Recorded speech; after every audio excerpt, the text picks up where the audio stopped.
Cette vidéo va vous faire un point complet sur les grands principes de la dissertation en lettres, quel que soit votre niveau. Vous allez y trouver à la fois une réflexion sur l'exercice, quelques conseils pour réviser, et des indications sur la manière de rédiger un bon devoir le jour de l'examen. Attention, il n'y a pas de recette unique pour faire une bonne dissertation. Ce que je peux vous promettre, c'est que la méthode que je vous présente ici fonctionne, et qu'elle fonctionnera quel que soit le concours ou l'examen que vous allez passer. En revanche, ça ne signifie pas que d'autres méthodes ne fonctionneraient pas. Il y a plusieurs façons de pratiquer l'exercice, toutes sont tolérées par les correcteurs. L'enjeu pour vous est donc de trouver la méthode avec laquelle vous aurez le plus d'affinité. Avant d'entrer dans le détail de l'exercice, quelques mots sur les principes de la dissertation. La dissertation est un exercice incontournable. On trouve des dissertations au bac de français, même si elle est facultative, au concours des grandes écoles comme l'ENS, en licence, au CAPES, à l'agrégation. Ça veut dire qu'avec de bonnes dissertations, on peut obtenir des examens, des concours et même du travail. Même s'il y a de grands noms qui ont critiqué la dissertation comme Claude Lévi-Strauss dans ce fameux passage de Triste Tropique, c'est aussi un exercice qui peut devenir vraiment intéressant dès lors qu'on en comprend bien la logique. C'est pourquoi je commencerai directement par la question qui fâche: à quoi bon faire des dissertations? Pour répondre à cette question, je partirai d'un constat assez banal sur l'argumentation. Quand on y réfléchit un peu, on s'aperçoit qu'il y a 3 grands types de situations dans lesquelles on peut être amené à argumenter. Soit, c'est le cas 1, on argumente face à des gens qui sont d'accord avec nous. On peut penser à un meeting politique où l'orateur n'argumente pas pour faire changer d'avis les militants qui sont en fait déjà convaincus. Soit, deuxième cas, on argumente face à des gens qui n'ont aucune opinion préconçue. C'est normalement ce qui se passe dans les tribunaux où les avocats essaient de convaincre des jurés qui n'ont pas spécialement d'avis sur l'affaire. Soit, et c'est le troisième cas beaucoup plus délicat, on argumente face à quelqu'un qui a un avis opposé au nôtre. Or, dans ce type de débat en face à face, l'argumentation habituelle est bien moins efficace que dans les 2 cas précédents. Faites appel à votre expérience personnelle, est-ce que vous avez déjà réussi à faire changer d'avis quelqu'un qui avait une opinion, par exemple politique, opposée à la vôtre? Est-ce que ça vous est déjà arrivé qu'à la fin d'une dispute argumentée, votre adversaire vous dise « Ah non, mais en fait, tu avais raison sur toute la ligne ». Tant mieux si ça vous est déjà arrivé, mais dans la majorité des cas, ça ne se passe pas tout à fait comme ça.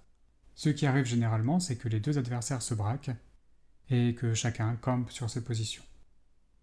Pour essayer de contourner cet échec de l'argumentation, l'art de l'éloquence, qu'on appelle la rhétorique, a développé depuis des siècles une méthode, c'est-à-dire une technique enseignable, reproductible, une sorte de mode d'emploi qui vise précisément à atteindre ce but. Faire changer d'avis quelqu'un qui serait réfractaire à vos idées. Cette méthode, on va l'appeler la dialectique. L'idée de base, c'est qu'il faut procéder en 3 étapes. La première chose à faire, c'est d'amadouer l'adversaire en lui faisant croire qu'on est de son côté. L'idée est ici d'éviter qu'il se braque et de l'encourager à vous écouter.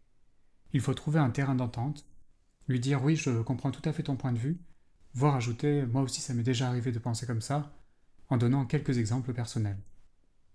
Puis, dans un deuxième temps, on va commencer à retourner sa position de l'intérieur en développant quelques critiques sur des points précis. Par exemple en disant « oui, je suis d'accord avec toi, certes, mais est-ce qu'on peut vraiment aller jusque-là?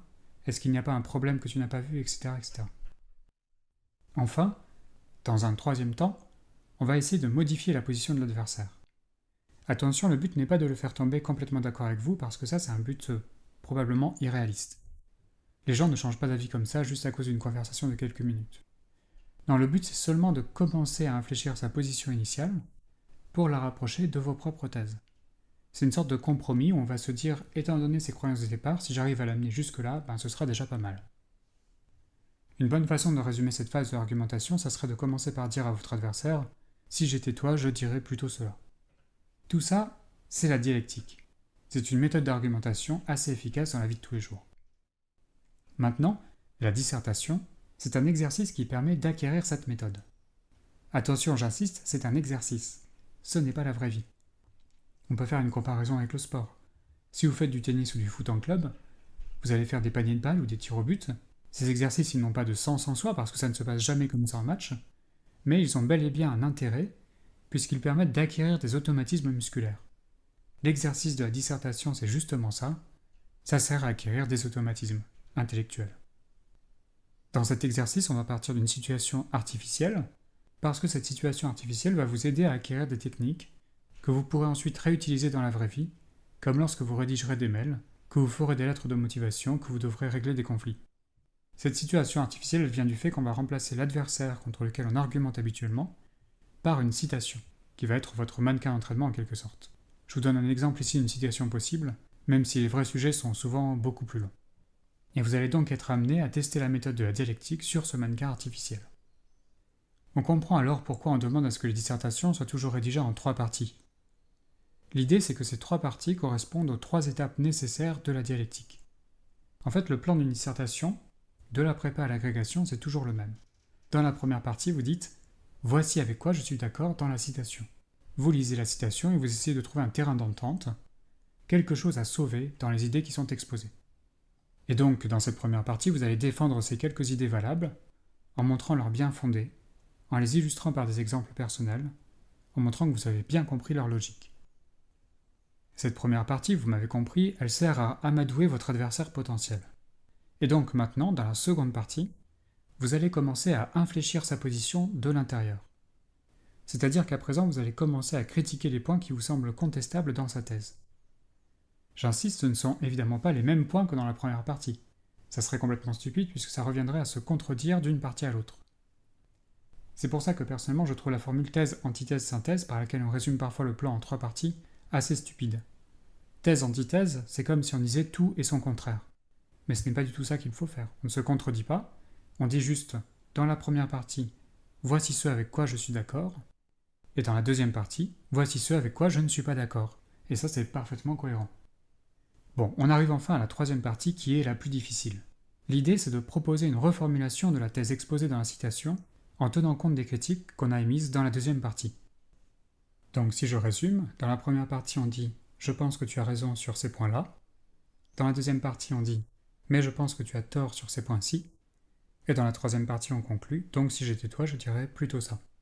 Évidemment, ce sont juste des phrases aide-mémoire qu'il ne faut pas faire apparaître dans une copie, mais je trouve que cette dernière phrase en particulier est très utile pour comprendre la logique de ce que doit être une troisième partie. Si j'étais toi, je dirais plutôt ça. C'est un compromis entre la position de la citation et vos propres opinions. C'est une sorte de mixte. Si j'étais toi, qu'est-ce que je pourrais dire? Qu'est-ce que je pourrais penser? Voilà, donc ça c'est le plan dialectique. On dit parfois qu'on peut aussi faire des plans thématiques dans des dissertations. Officiellement c'est vrai, officieusement, mais là ça n'engage que moi, je vous déconseille de le faire pour plusieurs raisons. D'abord, j'ai été correcteur de l'épreuve de dissertation pour de gros concours, et je pense que sur 200 dissertations corrigées, j'ai dû à peine croiser 6 ou 7 plans thématiques. Comme ils sont rarissimes, ils déconcertent un peu les correcteurs, qui sont obligés de revoir leur grille de correction. Ensuite, je trouve que les plans thématiques sont plus risqués que les plans dialectiques. Il y a notamment un gros risque, c'est de faire des parties dont on pourrait modifier l'ordre. Si vous faites, je ne sais pas moi, grand 1 le théâtre, grand 2 la littérature, pourquoi vous ne pourriez pas faire à l'inverse, grand 1 la littérature et grand 2 le théâtre? Il y a là un problème dans la progression argumentative. Enfin, le dernier argument qui plaide pour le plan dialectique, c'est assez bête, mais c'est que ça fait gagner du temps. Déjà qu'on n'a pas beaucoup de temps en concours ou en examen, si en plus on passe 20 minutes à hésiter entre dialectique et thématique, on n'est pas sorti de l'auberge. De mon point de vue, il est donc plus efficace d'arriver directement avec son plan dialectique et de gagner ainsi un peu de temps pour trouver de meilleurs exemples ou faire une meilleure introduction, puisque franchement, c'est sur ça que va se jouer votre note. En résumé, le plan a juste besoin d'être clair et cohérent. Il n'a pas besoin d'être original. L'originalité en dissertation, ce sont les exemples qui vont l'amener, on va y revenir. Maintenant qu'on a compris la théorie, place à la pratique. Et d'abord en amont, comment fait-on pour réviser efficacement une dissertation? Évidemment, c'est un peu différent si c'est une dissertation sur programme, une dissertation en lien avec un cours, ou une dissertation générale. Néanmoins, il y a quelques constantes. Je dirais qu'il faut concentrer ces révisions sur les points suivants. D'abord, il faut être clair avec les principales notions de la théorie et de l'histoire littéraire, en se faisant des fiches sur les grands concepts, les genres littéraires, et sur les principales questions théoriques de la discipline.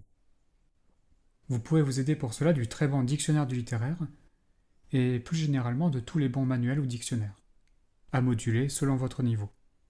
En fin de licence ou pour les concours d'enseignement, vous pouvez par exemple emprunter en BU l'analyse littéraire paru chez Armand Collin ou stylistique de la prose. Et enfin, ça va de soi, mais si vous préparez une dissertation sur un programme précis, concentrez-vous évidemment en priorité sur les concepts qui ont un rapport avec les textes que vous étudiez. Deuxièmement, il faut préparer et apprendre par cœur des exemples réutilisables. Ces exemples doivent être nombreux. Vous en aurez besoin d'une dizaine au minimum dans la dissertation, un par sous-partie, mais comme ils sont censés être adaptés au sujet, il faut en réalité que vous en connaissiez beaucoup plus. Ces exemples doivent être précis, ça peut être des citations, des œuvres avec leur date de parution, et ils doivent être suffisamment souples pour s'adapter à plusieurs sujets.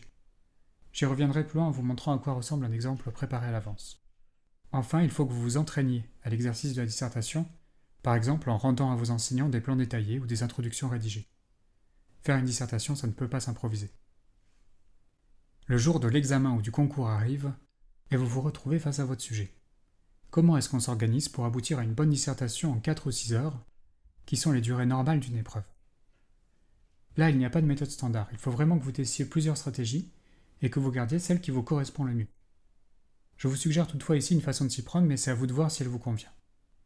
Il me semble que le temps que vous passez au brouillon ne doit pas servir à rédiger, de toute façon on n'a pas le temps, mais à préparer 3 documents que vous allez ensuite pouvoir assembler pour former une dissertation parfaite. Très concrètement, je vous conseille de prendre 3 feuilles séparées et de les remplir comme ça. Sur la première feuille, vous allez lister tous les exemples dont vous vous rappelez et qui vous semblent pertinents pour traiter le sujet en les numérotant. Sur la deuxième feuille, vous allez indiquer votre plan détaillé avec les 3 parties standards, vous vous rappelez, grand 1, défense partielle de la citation, grand 2, critique de ce que vous n'avez pas défendu, et grand 3, la dernière partie où vous présentez un compromis. Et puis à l'intérieur de chacune de ces parties, vous allez distinguer 3 sous-parties qui vont développer chacune un argument différent. Ça va former la trame de votre devoir. Ça doit constituer une argumentation très cohérente, comme une démonstration mathématique. Une fois que vous avez cette trame, vous allez placer dans chaque sous-partie les numéros des exemples que vous pensez utiliser ainsi que tous les éléments de l'analyse du sujet que vous n'avez pas déjà cités en introduction. Alors là, je viens de parler de l'analyse du sujet, c'est en fait la 3e chose que vous allez devoir préparer pendant l'étape du brouillon. Mais comme c'est beaucoup plus long et compliqué, j'en fais une partie spécifique. Donc, qu'est-ce que c'est que cette analyse du sujet? C'est une analyse détaillée de la citation sur laquelle on vous demande de réfléchir. Cette citation peut être plus ou moins longue, ça va d'une phrase à un gros paragraphe, et donc, vous vous rappelez de ce que je vous ai dit, cette citation, c'est votre mannequin d'entraînement. C'est une sorte de faux adversaire contre lequel on vous demande d'argumenter. Ça veut dire qu'il faut vraiment prendre le temps de la comprendre pour surtout ne pas faire un hors-sujet, parce que, soyons clairs, c'est vraiment le plus gros risque de la dissertation. Un hors-sujet, c'est quand vous remplacez la citation par quelque chose qui n'a rien à voir. Et donc vous vous retrouvez à argumenter dans le vide contre un adversaire qui n'existe pas. Typiquement, 2 cas qui arrivent très souvent, c'est lorsque vous tombez sur une citation qui ressemble à un sujet de dissertation que vous avez déjà traité en cours, du coup vous refaites la dissertation dont vous vous souvenez, et vous vous prenez 3 sur 20 parce qu'en fait vous n'avez pas traité du sujet qui est vraiment devant vous. Ou alors l'autre cas fréquent, c'est que vous vous focalisez sur un seul mot de la citation, par exemple littérature engagée, et hop, vous faites une dissertation juste sur ce mot, en récitant tout ce que vous savez sur la littérature engagée. Et pareil, vous risquez de vous prendre 3 sur 20 parce que vous n'avez pas traité du véritable sujet qui est devant vous. Pour analyser correctement un sujet, je vous propose de travailler en 2 temps. D'abord, vous lisez la citation, sans l'analyser, mais en essayant juste de bien comprendre ce qu'elle signifie. Et une fois que c'est fait, vous reformulez ces arguments de la manière la plus simple possible, avec vos propres mots. Voilà, et ensuite vous prenez 5 minutes pour juste comparer les deux, en vous demandant est-ce que j'ai vraiment bien compris ce que l'auteur disait? Est-ce qu'il ne manque rien dans mon résumé? Est-ce que mon résumé couvre bien toute la citation? Ce résumé, vous allez le garder en tête durant toute votre dissertation, parce que ça va être votre garde-fou. Si vous vous éloignez à un moment, c'est que vous tombez dans leur sujet. Ensuite, vous pouvez passer à l'analyse détaillée de la citation, que vous pouvez faire sous forme de liste. D'abord, vous listez les mots compliqués de la citation et vous les définissez. Ensuite, vous pouvez analyser les procédés d'écriture comme une sorte de mini-explication de texte, en étant surtout attentif aux métaphores ou à tous les éléments qui vous permettent de situer la position politique, esthétique ou morale de l'auteur. Enfin, essayez de vous questionner sur les présupposés de l'auteur. Un présupposé, c'est ce qu'on sous-entend sans le dire, ce sont toutes ces choses qu'on fait passer comme allant de soi. Bon, donc à la fin de l'analyse du sujet, vous avez une grande liste avec des définitions, des analyses de style, des présupposés. Dans l'introduction, vous allez mettre tout ce qui vous paraît essentiel pour comprendre le sujet, et tout le reste, là on fait du zéro déchet, vous allez les placer dans des parties, pour nourrir la discussion. Vous pouvez faire comme avec les exemples, les numéroter en A, B, C, D, etc., et les placer sur votre plan détaillé. Une fois que vous avez vos 3 feuilles, le plan, les exemples, l'analyse du sujet, vous allez pouvoir vous lancer dans la rédaction. En commençant bien sûr par l'introduction, qui est une partie vraiment essentielle de la dissertation. Il y a une part importante de la note qui va se jouer à ce moment, il faut donc vraiment prendre le temps de faire une introduction convaincante. on attend en particulier 5 étapes dans une bonne introduction. D'abord, on commence toujours par une accroche. Une accroche, c'est une première phrase qui va capter l'attention de votre correcteur et le sortir de sa torpeur, puisque quand on enchaîne la correction de centaines de copies, on finit généralement par être un peu dans un état second. Il faut faire comme dans les blockbusters, vous savez, qui commencent toujours par une scène frappante. En l'occurrence, il faut trouver une manière originale de commencer votre copie. Bon, surtout ne faites pas une accroche en disant « de tout temps, les hommes se sont interrogés sur les mystères de la littérature », parce que c'est très très cliché. Or là, dans l'accroche, il faut être original. Une bonne accroche, ça peut être une citation un peu décalée par rapport au sujet, une idée inattendue, voire un petit effet de style. Je vous donne ici un exemple qui vaut ce qu'il vaut, mais il vous donnera au moins une idée générale de ce qu'on attend. Deuxième étape de l'introduction, vous recopiez intégralement le sujet pour que votre correcteur puisse s'y reporter au cours de sa lecture. Si la citation est vraiment trop longue, ça veut dire si elle fait plus de 10 lignes, vous pouvez vous contenter de la citer par morceaux en même temps que vous faites l'analyse, mais dans tous les autres cas, il faut la recopier. Ensuite vient l'analyse du sujet. Vous allez essayer de mettre au jour les enjeux de la citation en définissant les termes compliqués et en clarifiant tout ce qui pouvait rester obscur. Cette analyse du sujet débouche sur une problématique. Bon alors là, c'est un avis purement personnel et qui n'engage que moi, mais je considère que la problématique n'est pas aussi importante qu'on le dit toujours. Une problématique, c'est absolument essentiel dans un travail de recherche, comme un mémoire ou une thèse, mais dans une dissertation, il faut faire très attention au fait que le vrai sujet, celui qu'on vous demande de traiter, c'est bien la citation. La problématique, elle se contente d'expliciter la question que pose la citation, mais elle ne la remplace pas. Une façon assez efficace de faire, à mon avis, c'est de procéder à l'envers. Vous lisez la citation, puis vous faites un plan qui discute de manière pertinente cette citation, dans son ensemble, et enfin, une fois que vous avez mis en place une vraie argumentation, là vous pouvez essayer de trouver la question à laquelle répond votre plan. Et ça, ce sera votre problématique. Enfin, vous terminez l'introduction en annonçant clairement votre plan. Là, c'est pas la peine d'être élégant, il faut juste être clair. À la limite, vous pouvez même carrément dire dans une première partie je verrai ça, dans la deuxième je verrai ça, etc. Une fois l'introduction rédigée, vous allez vous attaquer aux 3 parties. Une partie, ça se rédige toujours avec 5 paragraphes. Le premier est un paragraphe d'introduction. Puisque, vous savez, dans les dissertations, on ne fait pas apparaître les titres, et donc le premier paragraphe sert à donner le titre de la partie et à présenter l'argument qui va être développé. Ensuite viennent 3 sous-parties qui développent chacune un argument unique, accompagné d'un ou plusieurs exemples. Enfin, on termine par une brève conclusion, qui récapitule ce qu'on a dit dans la partie et qui fait la transition avec la partie suivante. Vos 3 parties doivent être bien équilibrées. Attention en particulier à ne pas passer trop de temps sur la première partie au détriment de la troisième. Le plus important dans ces parties et peut-être dans la dissertation en général, ce sont les exemples. Ils doivent être nombreux, originaux et bien développés. En fonction de l'argument que vous défendez dans une sous-partie, vous pouvez soit utiliser une série d'exemples peu développés mais qui vont tous dans le même sens, soit faire un focus sur un seul exemple très détaillé, qui à la limite peut presque s'approcher d'une mini-explication de texte. C'est vraiment aux exemples qu'on juge la qualité d'une copie. Il y a des exemples clichés que tout le monde reprend, je ne sais pas moi par exemple rappeler que Flaubert dit « Madame Bovary c'est moi », et puis il y a des exemples personnels, intelligents, originaux. Rappelez-vous bien que les correcteurs des concours et des examens lisent des centaines de copies à la suite. Ils font donc très vite des allergies aux exemples qui sont repris en boucle. En revanche, quand ils voient arriver un exemple qu'ils n'ont jamais vu ailleurs, et qui témoigne d'une lecture authentique et personnelle des œuvres, là c'est vraiment très fortement valorisé. Trouver de bons exemples, cela suppose une grosse préparation en amont. Il faut préparer des exemples originaux, mais suffisamment passe-partout pour pouvoir s'adapter à plusieurs sujets. Un bon exemple, cela peut être une citation, que vous apprenez par cœur, suivie de la connaissance précise de sa place dans l'œuvre, de ses intertextes et de quelques notions qu'elle peut venir illustrer. Je vous donne ici un exemple à partir d'une citation de Paul Verlaine. C'est ce genre de choses qu'il faut apprendre par cœur quand vous révisez votre dissertation. Si vous travaillez sur un programme, il faut que toutes les œuvres du programme apparaissent dans chacune de vos 3 grandes parties. Après, vous pouvez toujours citer des exemples tirés d'autres œuvres, c'est même plutôt valorisé. Enfin, un tout petit point de rédaction. Pour les citations, on utilise les guillemets en chevron, et on souligne tous les titres de livres en mettant une majuscule au premier nom et à tous les articles et adjectifs qui le précèdent. La dissertation se termine par une conclusion. Cette conclusion n'a pas besoin d'être longue ni originale, mais il faut qu'elle soit là pour montrer que l'exercice est fini. En général, on résume le parcours qu'on vient de faire, puis on ajoute une phrase d'ouverture qui réoriente la réflexion vers un autre sujet, une autre œuvre, une autre époque, ou qui fait le lien avec l'actualité. Gérer son temps dans une dissertation n'a rien de simple. Ça s'apprend avec la pratique. Et c'est aussi une chose très personnelle puisque cela dépend de votre vitesse de rédaction, du temps qu'il vous faut pour vous relire, et du besoin que vous avez ou non de faire une pause au milieu de l'épreuve. Je vous donne tout de même une trame possible, mais là c'est vraiment à vous de trouver vos marques. Pour une dissertation de 4 heures, j'utiliserai personnellement 45 minutes pour rassembler mes idées au brouillon et pour analyser le sujet. Ensuite, je prendrai 30 minutes pour l'introduction, 45 minutes pour rédiger chaque partie, 15 minutes à la fin pour me relire, et puis je laisserai 15 minutes de battement au milieu pour faire une pause, aller aux toilettes ou avoir une réserve de sécurité.